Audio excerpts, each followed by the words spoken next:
Earlier this month, Shayna Korol tracked a move by AI leaders and biosecurity experts to secure DNA synthesis machines, treating them as physical chokepoints against catastrophe.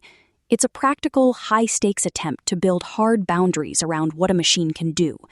But writing just a few days later, Julio M. Ottino looks toward Leo Tolstoy to suggest that the real danger might be the feeling of safety itself.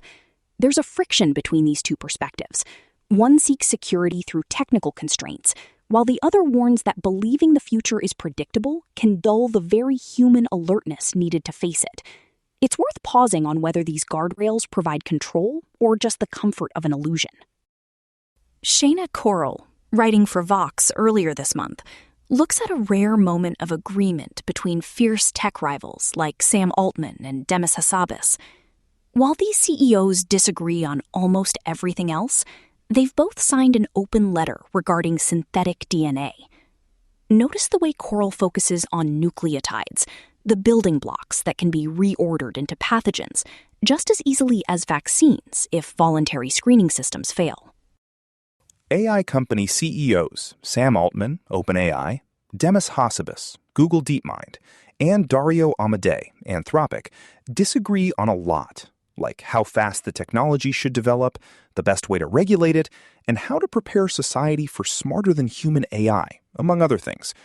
The next AI safety fight may actually be about DNA. AI could make bioweapons easier to build. A rare coalition wants to stop that now. That makes it all the more remarkable that they, along with 85 other experts in tech, biology, and national security policy, recently signed on to an open letter calling for more robust regulations around gene synthesis. They're all concerned that AI systems might be used to help develop and even deploy dangerous biological weapons designed through gene synthesis, which is used to chemically build custom DNA sequences in a lab, rather than relying solely on existing natural DNA templates. The simple fact of multiple CEOs of fiercely competitive AI companies aligning on anything is remarkable. But to understand how they came to this agreement, we have to take a step back to understand what gene synthesis is, how it works, and why the possibility of AI-assisted misuse of the technology generates so much fear. Modern microbiology owes a lot to gene synthesis. Researchers can order synthetic genes from commercial DNA providers to develop new vaccines, drugs, and gene therapies for inherited diseases like hemophilia, produce human insulin, boost agricultural output, and more. Gene synthesis is a foundational technology for successful CAR T-cell therapies for cancer and many diagnostic tools. The demand for synthetic DNA is growing globally, and it's never been cheaper or simpler to write genetic code. But for all its power, gene synthesis also carries substantial risk. The same technology that can enable life-saving new gene therapies can also assist in the creation of deadly pathogens by assembling some of the same nucleotides, the genetic building blocks that create the code for all of life, in a different order. Most U.S. companies that provide gene synthesis services screen orders for genetic sequences of concern, such as those that can make a pathogen more dangerous or transmissible, and to verify that customers are legitimate. They do so voluntarily, well aware of the potential dangers, but not every provider does so. As long as screening remains voluntary, some companies will not do it. Becky McElprang, the director for security programs at the Engineering Biology Research Consortium, told me over email. There's a real risk that bad actors could find a gene synthesis company with more lax standards, and that might mean disaster. We've been fortunate so far.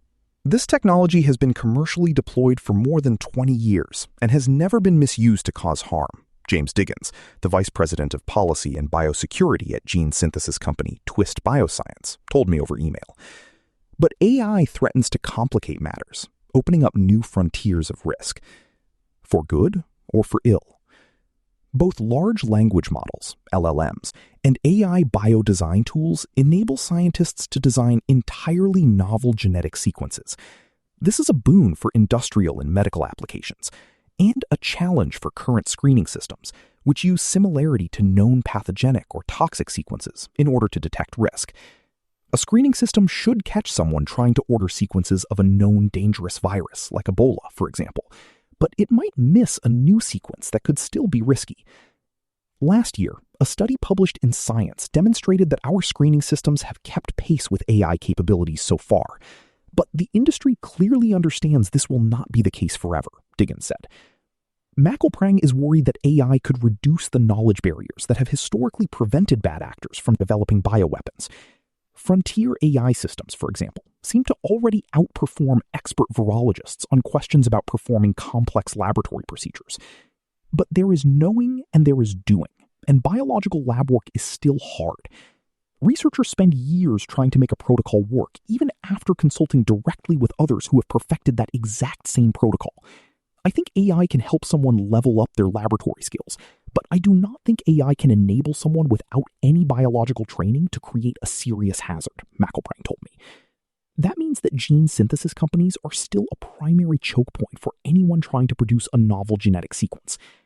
McElprang's main concern is that aspiring bioterrorists might use AI to generate harmful genetic sequences that can evade current or future screening systems. In the near term, I think the likelihood of these types of misuse are quite low. But when the potential consequences are severe and technologies continue to develop rapidly, we have a responsibility to develop reasonable prevention and mitigation options, she said. Maximizing the benefits of gene synthesis while minimizing the risks is difficult, but not impossible. That's why Diggins and McElprang, along with Altman, Hassabis, and Amodi, as well as other gene synthesis providers, tech entrepreneurs, life science executives, and national security experts, signed the open letter calling for mandatory gene synthesis screening and record-keeping of orders. Co-organized by the think tanks Institute for Progress and the Foundation for American Innovation, the open letter also calls for providers to record synthesis orders and sequence data to support biosecurity investigations, so that any threat that might evade initial screening can be traced back to its source. Awareness of traceability itself deters misuse. This would ideally address McElprang's concern that AI might eventually help bad actors evade existing screening protocols. Screening every DNA synthesis order before it's manufactured is the kind of unglamorous, common-sense step that prevents a much bigger problem later, DJ Kleinbaum, the co-founder of the biotech startup Emerald Cloud Lab, an automated lab scientists can access remotely, and one of the signatories, said. But Altman, Hassabis, and Amodi's shared signatures may be the most meaningful evidence that the letter matters. For all their disagreements, they are well aware that their tools can be used for tremendous, even catastrophic harm. AI plus biorisk, a thing on which we can all agree. While it's far from the first time frontier AI companies have spoken to AI-enabled biological risk, the open letter is the first place they've come together to do so in a single voice. Support for screening does not depend on any particular view of AI, the letter reads. This is a rare moment of agreement across stakeholders that are often at odds. The letter calls for Congress to act now. We applaud the legislative efforts currently underway, alluding to the Bipartisan Biosecurity Modernization and Innovation Act, a bill that gives the Department of Commerce a year to develop new gene synthesis screening rules. The letter also suggests that U.S. states should implement screening requirements based on federal and industry guidelines to create a unified national standard rather than an inconsistent set of laws. The letter isn't about applying biosecurity regulations to the AI companies themselves, which likely would have limited the number of tech signatories, though major companies do actively try to prevent their models from giving away dangerous biological knowledge, albeit not always successfully. Focusing on screening is tractable, has the buy-in of several gene synthesis providers, and provides a concrete example of how AI can lower the barrier to doing both great and terrible things. And of course, it's ultimately something a human being has to do at this point. The AI companies are actively thinking about the catastrophic risks that their technologies might enable. Anthropic is hiring a technical, chemical, biological, radiological, and nuclear threat investigator for its threat intelligence team. In May, after launching GPT-Rosalind, a frontier model to accelerate life sciences research and drug discovery, OpenAI introduced Rosalind Biodefense, a program that allows trusted developers to use GPT-Rosalind to build biodefense tools. On June 4, the day after the open letter went live, security specialists at OpenAI and Anthropic served as panelists at the Bipartisan Commission for Biodefense's meeting on AI and biological threats. But according to Twist Bioscience's Diggins, The best way to defend against misuse of AI models to design harmful pathogens is to use AI models as defense. These defensive models can be used to detect attempted misuse before anything happens. DNA synthesis companies can employ these models to ensure orders for highly engineered sequences are given the same scrutiny and evaluation as orders for naturally occurring sequences. Gene synthesis companies have to agree to have their orders screened not just against a list of sequences, but by an AI that people agree is smart enough to recognize and thwart an adversary who's trying to build a deadly pathogen. David Hausler, the scientific director of the UC Santa Cruz Genomics Institute and a signatory of the open letter, told me. Using AI to protect against AI? The good news is that this work is already underway. Last year, I reported that OpenAI provided $30 million in seed funding to biodefense startup Volthos, which develops frontier AI systems to detect biological threats and create medical countermeasures. Volthos' co-founder Kathleen McMahon signed the open letter. In September 2025, the Coalition for Epidemic Preparedness Innovations, CEPI, and philanthropic nonprofit Sentinel Bio created the Pandemic Preparedness Engine AI, sometimes referred to simply as the engine. They're taking a biosecurity by design approach, considering biosecurity risks from the outset. This includes a multi-layered approach to biosecurity, from protecting biosecurity-sensitive data needed to train the AI to carefully managing who has access to the engine and monitoring how they use it, Sarah Carter, a biosecurity consultant at CEPI, told me over email. Users of the Pandemic Preparedness Engine would use AI prompts to interact with the system, similar to how people use consumer platforms. User prompts could be monitored in real time by a specialized AI agent built to assess the risk of misuse potential, or attempts to jailbreak an LLM to get it to generate prohibited content, such as the recipe for assembling a deadly virus. Still, even commercially available technologies may present problems of their own. This week, Anthropic launched Claude Fable 5, a version of its highly powerful and restricted Mythos model that the company has aimed to make safe for public use. Claude automatically stops use of Fable if it detects requests involving cybersecurity, biology, chemistry, or distillation, attempting to extract Claude's capabilities to train competing AI models, shunting those requests to a less powerful model. Users have complained that trying to discuss biology for legitimate purposes with Fable 5 results in the model refusing to engage or defaulting to less capable models instead. The Fable example shows that it's possible to overcorrect, limiting the potential upside of using AI for the life sciences. The major providers of LLMs are doing their best to prevent the models from answering questions that would enable somebody to do something dangerous, Hausler told me. But the end product of jailbreaking an LLM that's capable of teaching you how to build a deadly virus is that you now have an LLM that's capable of teaching anybody how to build a very dangerous virus. And we don't want that to happen. It's here that the letter's signatories hope they can stop a still simmering problem before it comes to a full boil. Mandatory synthesis screening is that rare case where a threat is clearly visible and substantial prevention clearly achievable before any crisis has occurred, said Richard Danzig, a national security expert who served as the 71st Secretary of the Navy under former President Bill Clinton. Opportunities to act in advance are unusual in this field. I think we should take this one. Korol presents a world where safety is a matter of finding the right choke point, specifically the screening of genetic sequences by commercial providers. There is a certain comfort in the idea that if the CEOs of OpenAI and Google DeepMind can agree on a set of technical guardrails, the path toward AI-assisted catastrophe might be blocked. But read alongside Julio M. Ottino, that focus on preventative architecture starts to look like the exact dream of certainty that Tolstoy warned against. While Korol points toward the need for a hard science of prediction to stop bad actors, Ottino suggests that the most vital human quality is not the perfection of a plan, but what he calls alertness. The interesting thing is that these two perspectives don't just disagree on methods, they disagree on the nature of reality itself. Korol assumes the future can be managed through the right code and the right regulations. Ottino, however, points toward Prince Andrei on the eve of battle, where outcomes hinge on fleeting, unrepeatable moments. Putting the two together suggests that the real risk might not just be the technology itself, but the belief that human agency can be replaced by a system designed to engineer away the inherent randomness of what comes next. Traveler, there is no road. The road is made by walking. Antonio Machado. Machado's famous line suggests that the future does not exist in advance, waiting to be discovered, but comes into being through a choice among possible actions. Many possibilities exist at any given moment. The one that becomes actual depends on coincidences and chances, as well as choices, all producing events whose significance emerges only as they unfold.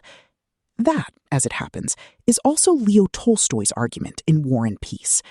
In the book's battle scenes, plans dissolve into confusion, causes multiply beyond reckoning, and outcomes hinge on fleeting, unrepeatable moments. On the eve of the Battle of Borodino, the novel's hero, Prince Andrei, reflects that what lies ahead is not a determinate sequence, but 100 million chances decided on the instant.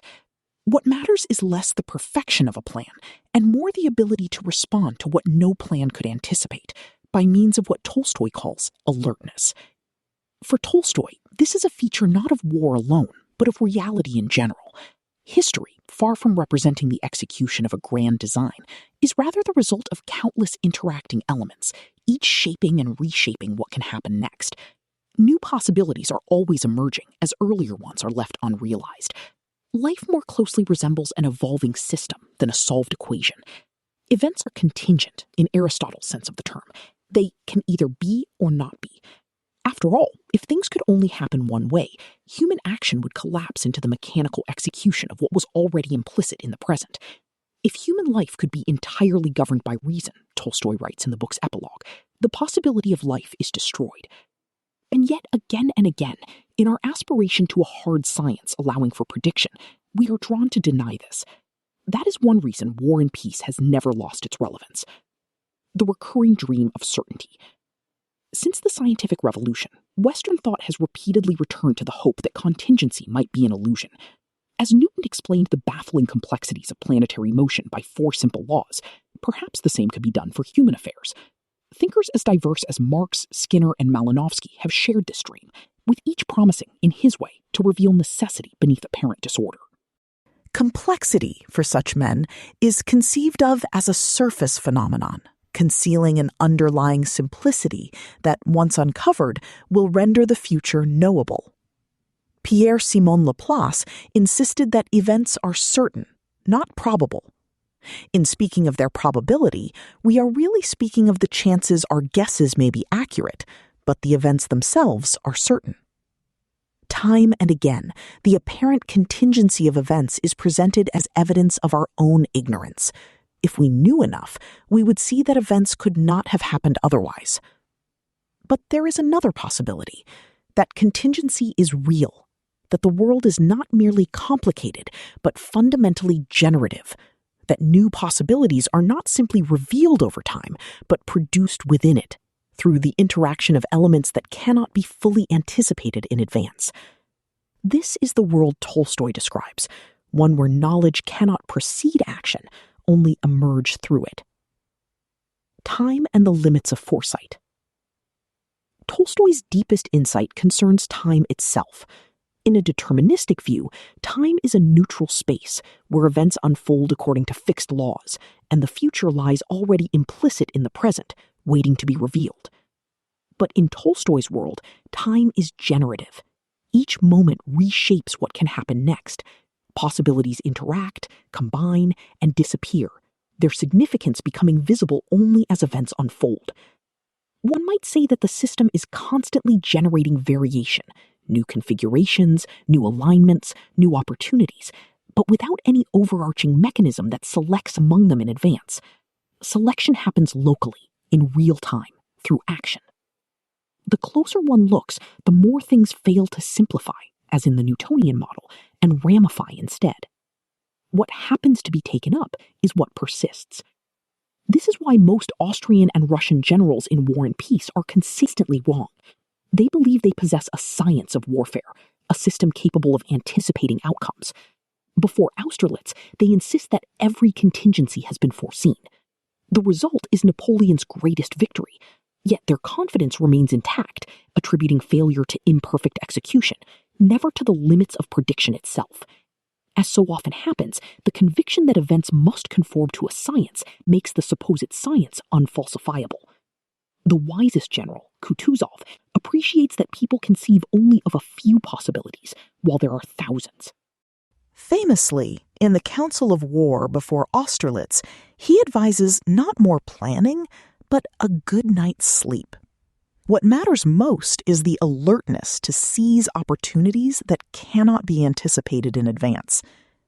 This distinction between a world that can be mapped and one that must be navigated extends beyond warfare.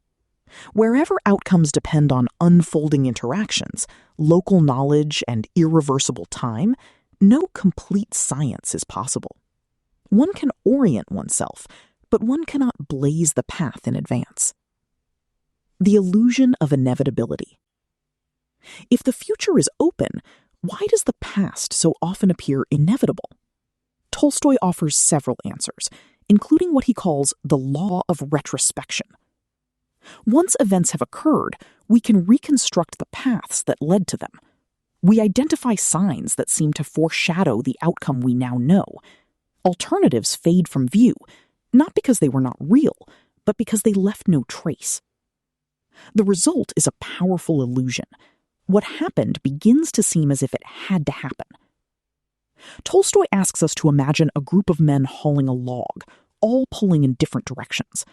Wherever they happen to wind up, someone will say they plan to do so.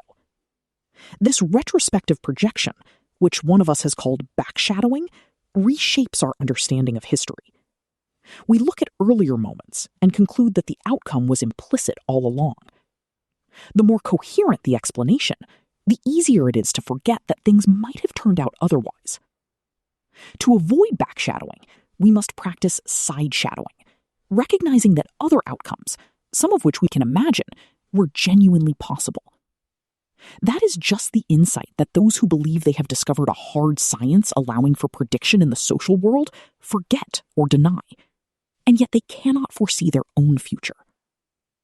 Tolstoy's narrative resists this illusion by preserving the density of lived experience, the sense that at each moment multiple futures were genuinely possible.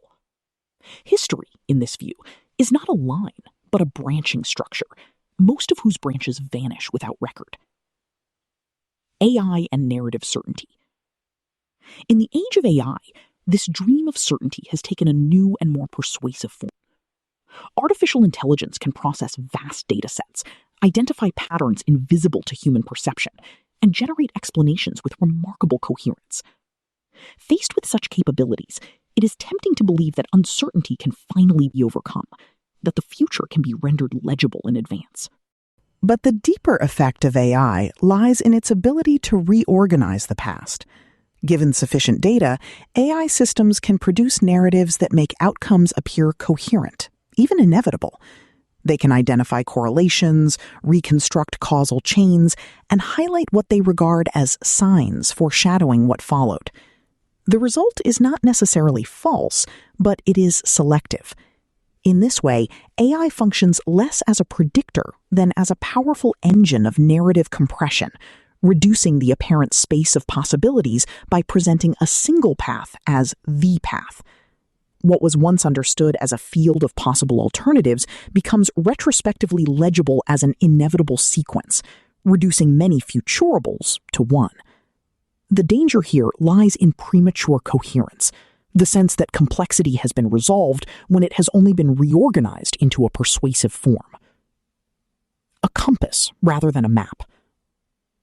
Tools do more than extend thought. They reshape the environment in which thought occurs. AI, for example, introduces a distinctive bias by generating what is statistically coherent, what resembles patterns derived from accumulated data. In an evolutionary system, what persists is not necessarily what is best in any absolute sense, but what is most easily selected under prevailing conditions. AI changes those conditions in the intellectual world, lowering the cost of generating variations while subtly guiding selection toward what is already legible within its patterns. Over time, this can narrow the space of perceived possibilities by making them less visible, less accessible, less likely to be pursued. Certain forms of thought, those that resist simplification, that depend on sustained attention, or that emerge from direct engagement with the world, become comparatively fragile. What follows from Tolstoy's ideas, on the other hand, is not that prediction is useless or that analysis should be abandoned, but rather that we must think in terms of a compass rather than a map. A map assumes a fixed terrain and a determinate path, while a compass provides direction without specifying the route. In a world of genuine contingency, only the latter is available.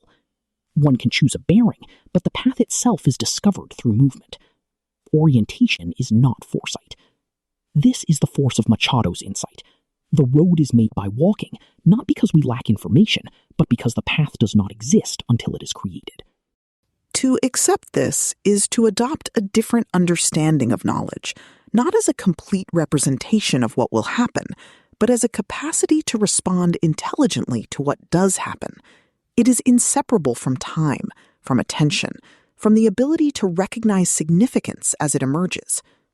The impulse to eliminate contingency is understandable. Uncertainty is uncomfortable.